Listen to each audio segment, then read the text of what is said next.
नमस्कार दोस्तों, और मेरे चैनल में आपका स्वागत है। और मैं हूं आपका दोस्त, आपका भाई एडवोकेट अनुपम मिश्रा।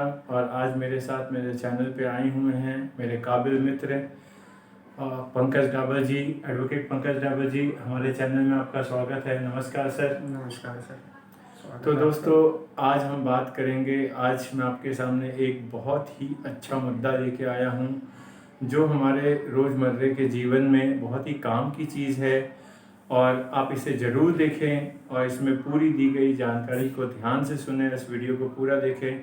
मैं आशा करता हूं कि ये वीडियो देखने के बाद आपको बहुत पसंद आएगा और इसमें दी गई जानकारी आपके बहुत काम आएगी।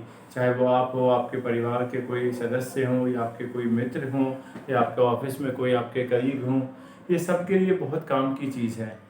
तो पंकज सर, आज हमारे दर्शक के लिए मैं जो इन्हें बताना चाहता हूँ, आज का हमारा टॉपिक है चेक बाउंस।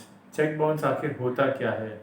आज पंकज सर हमें बताएंगे, चेक बाउंस के बारे में पूरी जानकारी देंगे। और दोस्तों, हम आपको चेक बाउंस से जुड़े हुए वो हर सवालों का जवाब देंगे जो हमें, अगर चेक बाउंस हो गया या हमारे ऊपर किसी ने केस डाल दिया, तो हम इस सारे सवालों से गुजरते हैं जिसका जवाब हमें नहीं मिलता। हम कहीं जाते हैं किसी प्रोफेशनल की एडवाइस लेने, तो या तो फिर हमें वो गलत एडवाइस देते हैं, या हमारे बजट में नहीं होता है, या हम इस हालात में नहीं होते कि उस सारे नियमों को हम पालन कर सकें। तो ऐसे हालात में क्या करना चाहिए, आइए बताते हैं हम आपको। तो पंकज सर, आप हमारे दर्शकों को सबसे पहला सवाल जो हमारे दर्शक जानना चाहेंगे कि चेक बाउंस क्या होता है? जी अनुपम सर, आपने बहुत ही अच्छा क्वेश्चन किया। मैं आपको बता देता हूँ कि चेक बाउंस क्या होता है। देखिए, आप आपस में कोई भी लेन देन जब करते हैं, देन आप किसी को पैसा देते हो, वो ट्रांजैक्शंस जो हैं वो कोई भी हो सकती हैं। आपके बिजनेस पर्पज से भी हो सकते हैं, आपको कोई फ्रेंडली लोन आपने दिया है, कोई एग्रीमेंट किया है, या और भी अदर्स बहुत सारी चीज़ें होती हैं कि जिससे हम आपसी लेन देन करते हैं, पैसा देते हैं, चेक आप लेते हैं।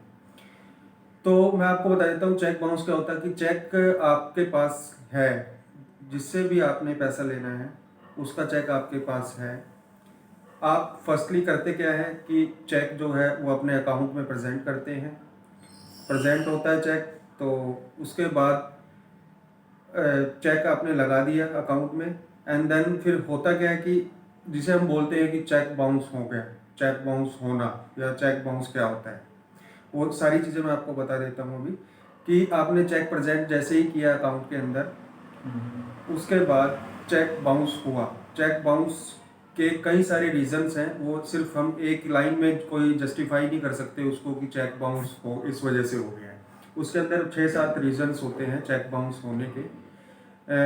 एक होता है इनसफिशिएंट फंड, सिग्नेचर जो है वो मिसमैच हो रहे हैं, जिसने चेक दिया है उसने अपने अकाउंट में स्टॉप पेमेंट करवा रखी है। चेक में दो तरीके से अमाउंट फिल होता है, वर्ड्स में एंड फिगर्स में, वो मिसमैच होता है। दूसरा, आपका जो चेक्स है वो पोस्ट डेटेड है। आपका समय था कि आपने नेक्स्ट मंथ चेक पे डेट लिखी हुई है और उससे पहले आपने लगा दिया है, वो भी रीज़न है। एक चेक के ऊपर कोई चीज़ लग गई है, कोई स्याही लग गई है, या पानी में डूब गया है, या कुछ भी डैमेज हो जाता है जो कि इंस्ट्रूमेंट, तब आप लगाते हैं, उसकी वजह से भी चेक बाउंस हो जाता है। तो ये सब चीज़ें हैं जिसे हम बोलते हैं चेक बाउंस होना। और मेनली होता क्या है कि आप जैसे ही अपना जो चेक किसी ने दिया हुआ है आपको, आपने पैसे लेने हैं जिससे भी, उसके अकाउंट में पैसा नहीं है, तो आपको जैसे ही आप प्रेजेंट करते हो चेक, आपके अकाउंट में वो चेक लगता है और आपको इंटीमेशन आती है बैंक की तरफ से कि आपका चेक जो है बाउंस हो गया सर, और आप अपना चेक वापस ले लीजिए। तो आप इमीडिएटली क्या करते हो, बैंक में जाते हो, चेक आप जो बाउंस हो रखा है वो वापस लेते हो, एंड देन बैंक में जो ऑफिसर होता है वो आपको एक रिटर्निंग मेमो इशू करता है कि इस वजह से, उसके अंदर रीज़न होता है कि इस वजह से आपका ये जो चेक आपने लगाया था वो बाउंस हो गया है। तो इसे हम चेक बाउंस बोलते हैं। ओके। तो सर, अब जो आपके जवाब सुनने के बाद हमें समझ में आया कि जब चेक बाउंस हो जाता है तो बैंक हमें कोई ना कोई कारण बताती है जिस कारण से हमारा चेक बाउंस हुआ है, जो हमें पता चलता है। तो अब हमारे दर्शकों को आप ये बताइए कि अब मान लीजिए चेक बाउंस हो गया, या हमें किसी ने चेक दिया या हमने किसी को चेक दिया, अब चेक बाउंस हो गया। अब चेक बाउंस होने के बाद बैंक ने हमें दे दिए चेक की कॉपी, तो अब हमें अगला स्टेप क्या करना चाहिए, और अगला कोई भी कार्रवाई करने के लिए हमें किस किस डॉक्यूमेंट्स की ज़रूरत पड़ेगी, किस किस कागजात की ज़रूरत पड़ेगी आगे कार्रवाई करने के लिए? जी सर, तो मैं आपको बताना चाहूँगा एंड आपके दर्शकों को बताना चाहूँगा कि जैसे ही आपको इंटीमेशन मिल जाती है बैंक से, आप चेक ले आते हो बैंक से एंड रिटर्निंग मेमो ले आते हो जिसके ऊपर रीज़न लिखा होता है, तो आप इमीडिएटली क्या करते हो कि जिससे भी आपने पैसा लेना था उसको आप कांटेक्ट करते हो। उस दौरान होता क्या है कि बंदा जो है जिससे जिससे आपने पैसे लेने हैं वो आपसे कम्युनिकेशन नहीं कर रहा है, वो इंटेंशनली नहीं कर रहा है या उसको नहीं इंफॉर्मेशन पहुंच पा रही है, कोई भी रीज़न हो सकता है। तो आप क्या करें उसके बाद? आपको कुछ नहीं करना है, आप किसी भी एडवोकेट से, लॉयर से कांटेक्ट कर सकते हो, उनकी सर्विसेज ले सकते हो, उनके पास आप जा सकते हो। देन वो सजेस्ट करेंगे आपको कि अब नेक्स्ट आगे क्या कार्रवाई, आपको बताएंगे कि क्या कार्रवाई आप कर सकते हो, क्या आपको करना चाहिए। तो मेनली मैं आपको बता देता हूँ कि क्या करना चाहिए, और उसके अंदर क्या डॉक्यूमेंट्स की आपको ज़रूरत पड़ेगी। तो आपको क्या करना है, जैसे ही आप एडवोकेट्स के पास जाते हैं, कांटेक्ट करते हैं हमसे, तो वो क्या करते हैं कि एक लीगल डिमांड नोटिस इशू करते हैं, और उसके अंदर आपकी जो भी स्टोरीज हैं, जो भी टर्म कंडीशन है, जो भी एमओयू आपने बनाया हुआ है, आपका जो भी लेन देन था, उसका जो भी ब्यौरा है, वो सारा उसके अंदर वो डालते हैं and then legal notice issue कर देते हैं। और उसके लिए आपको सिर्फ दो ही डॉक्यूमेंट्स की जरूरत है, एक तो फर्स्ट ओरिजिनल चेक हो गया एंड रिटर्निंग मेमो। ओके, तो सर अब मान लीजिए हमने लीगल नोटिस भेज दिया, लीगल नोटिस भेजने के बाद अब मानिए हमें हमारा पैसा नहीं मिल रहा है या सामने वाला देने से मना कर रहा है, तो उस केस में अगली कार्रवाई क्या होगी?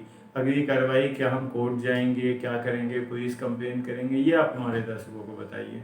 जी अनुपम सर, तो मैं आपको बताना चाहूँगा कि आप लीगल कार्रवाई में आप कंप्लेंट तो कर ही सकते हैं पुलिस स्टेशन में कि मेरे को इससे पैसा लेना था और इसने मेरे को जानबूझ के मेरे को चेक दिया, अकाउंट में पैसे नहीं थे या मिसमैच था, जो भी कोई रीज़न से आपका चेक जो बाउंस हुआ है, वो कंप्लेंट तो आप जनरली कर ही दीजिए। वो एक आपकी सेफ साइड होगी कि आपने इंटीमेशन दी या कोई कंप्लेंट करी, क्योंकि जब क्या होता है कि कोर्ट में केस चला जाता है तो उसके अंदर फिर वो क्रॉस एग्जामिनेशंस में ये सारी चीज़ें आती हैं, तो आप कंप्लेंट तो आप कर ही सकते हो। देन उसके बाद आप एक क्रिमिनल कंप्लेंट फाइल कर सकते हो, जिसको हम 138 NI एक्ट में बोलते हैं कंप्लेंट, वो आप फाइल कर सकते हो, जिसे हम कोर्ट केस भी बोलते हैं कि कोर्ट केस आप कर सकते हो। और उसके लिए आपको 5-6 चीज़ों की ज़रूरत पड़ेगी। वो फर्स्ट मैं आपको बता देता हूँ कि ओरिजिनल आपके पास चेक होना चाहिए, सेकंड आपके पास चेक रिटर्निंग मेमो होना चाहिए जो आप बैंक से आपको मिलता है जब चेक बाउंस होता है, और थर्ड जो है वो legal notice, legal demand notice जो आप भेजते हो वो आपके पास होना चाहिए, और एक पावर ऑफ अटॉर्नी साइन होनी चाहिए आपकी तरफ से, जिसे हम वकालतनामा भी बोल देते हैं कि हम ऑथराइज कर रहे हैं अपने एडवोकेट्स को कि हमारी तरफ से वो कार्रवाई करें। एंड दूसरा एक एफिडेविट जाता है कंप्लेंट के साथ में कि ये जो एविडेंसेस हैं, जो भी चीज़ें हैं, ये ट्रू एंड करेक्ट हैं, जो भी मेरी स्टेटमेंट है वो ट्रू एंड करेक्ट हैं। और दूसरा आपके पास जो लीगल नोटिस आपने भेजा है, इंडियन पोस्ट के थ्रू भेजा है, उसकी आपके पास रिसिप्ट होनी चाहिए। वो रिसिप्ट से आप क्या करते हैं कि वो लीगल नोटिस सर्व हुआ है नहीं हुआ है, उसकी सर्विस हो नहीं हो पाई, उससे आप ट्रैक कर सकते हो, ताकि ये चीज़ें हमारी जब कोर्ट के अंदर जो प्रेजेंट होता है केस, उस टाइम पे हम जस्टिफाई कर पाते हैं अपने आप को कि हाँ जी हमने लीगल नोटिस भेजा था सर। अपने जज साहब को बोल सकते हो कि और ये लीगल नोटिस सर इतनी तारीख को सर्व हुआ है, वो आपको ट्रैकिंग रिपोर्ट से पता लग जाता है। तो ये सब डॉक्यूमेंट्स हैं जो आपको एक केस फाइल करने के लिए चाहिए। ओके, तो पंकज सर, अब जो मेरा अगला सवाल है जो मैं अपने दर्शक भाइयों के लिए, मेरे दर्शकों के लिए मैं जानना चाहूँगा और उन्हें बताना चाहूँगा कि बहुत बार ये सवाल आता है कि मान लीजिए जैसे चेक बाउंस हो गया, या मान लीजिए हमारे ऊपर किसी ने केस डाल दिया चेक बाउंस का, तो उस केस में कोर्ट में जो या पुलिस स्टेशन में जब कोई केस हम कोर्ट में डालते हैं तो इसमें कोर्ट में सज़ा का प्रावधान होगा ज़रूर, क्योंकि जैसा कि है कि आपने बताया कि ये क्रिमिनल केस होता है, क्रिमिनल केस डलता है इसमें। तो इसमें कोर्ट ने या हमारे इंडिया के लॉ ने इसमें क्या सज़ा का प्रावधान, क्या पनिशमेंट है इसमें जो बना रखा है? ओके।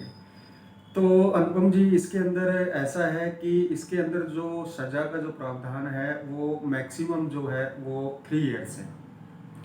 3 इयर्स आपको जेल हो सकती है जब आप कोर्ट आपको दोषी ठहरा जाता मतलब कोर्ट आपको दोषी ठहरा देता है। उसके बाद आपको उसके अंदर 3 साल की सज़ा हो सकती है और उसके साथ में आपको फाइन होगा। ओके। और आप वो फाइन अगर नहीं देते हैं देन आपको जो चेक अमाउंट है उसका डबल आपको कंप्लेनेंट को देना होगा। ओके सर, अब जो एक और सवाल ये सुनने के बाद मेरे इसमें आया है कि ये केस डालना, ये सारी चीज़ें तो हैं, पर जो सबसे पहला चीज़ हमारा जो सवाल शुरू होता है कि जैसे ही चेक बाउंस हो जाता है उसके बाद में, क्योंकि बहुत बार क्या होता है हमें पता नहीं चलता है, हमें टाइम नहीं मिलता है, हम अपने डेली ज़िंदगी में अपने लाइफ में इतने बिजी होते हैं कि हमें केस वेस डालने का टाइम नहीं होता है, हम भूल जाते हैं जो भी होता है। तो चेक बाउंस होने के कितने दिन के बाद में या कितने दिन के अंदर हम नोटिस भेज सकते हैं, और हमारे पास नोटिस भेजने के बाद में कितने दिन का टाइम होता है केस फाइल करने के लिए कोर्ट में? जी, बहुत अच्छा सवाल आपने ये किया। फर्स्ट तो मैं आपको बता देता हूँ कि आपके अगर नहीं ध्यान रहता है, किसी भी वजह से कोई भी कांड हो सकता है कि चेक बाउंस हो गया और आपको पता भी लग गया है और आपके पास क्या है कि आपको पता ही नहीं है कि मुझे कितने दिन के अंदर क्या कार्रवाई करनी है। तो मैं आपको बता देता हूँ कि जब भी आपको चेक बाउंस का पता लग जाता है उसके 30 डेज के अंदर आप लीगल डिमांड नोटिस इशू करवा सकते हो एडवोकेट्स के थ्रू। देन उसके लीगल नोटिस इशू के अंदर मैं आपको बता देता हूँ कि आप 15 डेज का टाइम देते हो जिससे आपने पैसे लेने हैं, जिससे भी पैसे रिकवर करने हैं उसको 15 डेज का टाइम पीरियड्स आप देते हो कि भाई इस लीगल डिमांड नोटिस जो है उसका रिप्लाई दीजिए या फिर मेरे पैसे वापस कीजिए। देन होता क्या है कि 15 डेज जैसे ही एक्सपायर हो जाते हैं उसके 30 डेज के अंदर आपको क्रिमिनल कंप्लेंट जो है कोर्ट जो केस है वो करना होता है। तो इसके अंदर हमें टोटल जो टाइम मिलता है जो लॉ के अकॉर्डिंग है वो टोटल 45 डेज है। ओके। तो सर अब आप ये बताइए कि आपने बोला कि हमारे पास 30 दिन या 45 दिन का टाइम होता है केस फाइल करने के लिए। अब मान लीजिए किसी भी कारण से अगर हम भूल जाते हैं या हमें वक्त नहीं मिलता या किसी कारण से हम नहीं केस फाइल कर पाते हैं या नोटिस नहीं भेज पाते हैं, तो ऐसे हालात में, ऐसे सिचुएशन में हमारे पास ऑल्टरनेट ऑप्शन क्या है? क्या हम पैसे को भूल जाएं या छोड़ दें या हमें पैसे नहीं मिलेंगे? तो क्या हमारे भारत के कानून में, हमारे इंडियन लॉ में कोई इसका ऑल्टरनेट ऑप्शन कुछ तो होगा? जी, आपके पास एक रेमेडी और है कि अगर आप वो 138 के प्रोसेस में आप फेल हो जाते हो, इस जो 138 एनआई एक्ट के हिसाब से आपने केस डालना था वो आप नहीं डाल पाते हो किसी भी वजह से, तो हमारे पास दूसरी रेमेडी है सिविल रिकवरी। तो इसके लिए एक समरी सूट फॉर रिकवरी भी आप डाल सकते हैं। ठीक है सर। और तो वो एक टोटली अलग एक टोटली अलग प्रोसेस है, उसके लिए अलग स्टेप्स हैं। ओके। वो हम आप कभी किसी और दिन कोई वीडियो में हम उसको डिस्कस कर सकते हैं और आप बता सकते हैं। और मैं चाहूँगा कि आप एक और वीडियो कुछ ऐसा बनाया जाए जिसमें कि जरूर सर, आप अगर आपकी मेहरबानी रही, अगर आपने टाइम निकाला तो हम हमारे दर्शक भाइयों के लिए एक वीडियो ज़रूर बनाएंगे। और मैं पूरी कोशिश करूंगा, पंकज सर को रिक्वेस्ट भी करूंगा कि पंकज सर अपना कीमती वक्त हमारे दर्शक भाइयों के लिए निकालें और उन्हें जो हमारे ऑल्टरनेट ऑप्शन है चेक बाउंस के अलावा, जो कि रिकवरी का प्रोसेस होता है या रिकवरी केस होता है, उसके बारे में हम वीडियो बनाएंगे। तो दोस्तों हमारे साथ आप बने रहिए, और आपको मन में कोई भी सवाल हो चेक बाउंस से रिलेटेड या आपके ऊपर किसी ने केस डाल दिया है और आप उसके रिलेटेड जवाब जानना चाहते हो, तो आप कमेंट बॉक्स में कमेंट करके बताएं। और या अगर आप किसी और टॉपिक पे आप कोई चाहते हो कि हम वीडियो बनाएं तो आप उसके बारे में भी लिखो। और दोस्तों दूसरी चीज़, मैंने पंकज सर से हमारे दोस्तों के लिए एक स्पेशल रिक्वेस्ट करी है कि हमारे किसी भी भाइयों को कोई भी सवाल हो, वो चाहे तो पंकज सर को डायरेक्टली कांटेक्ट कर सकते हैं। पंकज सर बहुत ही जाने माने वकील हैं, दिल्ली में प्रैक्टिस करते हैं और इन्होंने बहुत लोगों की मदद भी की है इस टाइप के केसों में। तो पंकज सर को मैं रिक्वेस्ट करूँगा कि हमारे भाइयों को कभी भी कोई भी मदद की ज़रूरत हो ज़रूर करें। और ये मेरे तरफ से मेरे दर्शक भाइयों के लिए तोहफ़ा है कि जब भी कोई हेल्प की ज़रूरत हो ज़रूर हमें कांटेक्ट करें या पंकज सर को कांटेक्ट करें। पंकज सर का नंबर मैंने डिस्क्रिप्शन में छोड़ दिया है, आपको नीचे वीडियो में भी दिख जाएगी। तो दोस्तों यहाँ तक के लिए बस इतना ही। अपना प्यार दिखाते रहिए, हमारे साथ जुड़े रहिए। और अगर अभी तक आपने हमारे चैनल को लाइक सब्सक्राइब नहीं किया तो कृपया करके सब्सक्राइब का बटन दबा दीजिए और बेल का बटन दबा दीजिए, जिससे जो भी हम नई वीडियो लेके आएँ ये आप तक सबसे पहले पहुँचे। और अपना प्यार, अपना आशीर्वाद मेरे ऊपर हमेशा बनाए रहिए, जिससे मैं आपके लिए रोज़ एक नए टॉपिक पे एक अच्छी जानकारी आपको प्रोवाइड करते रहूं। और दोस्तों हमारे चैनल में जुड़े रहने के लिए धन्यवाद। धन्यवाद दोस्तों।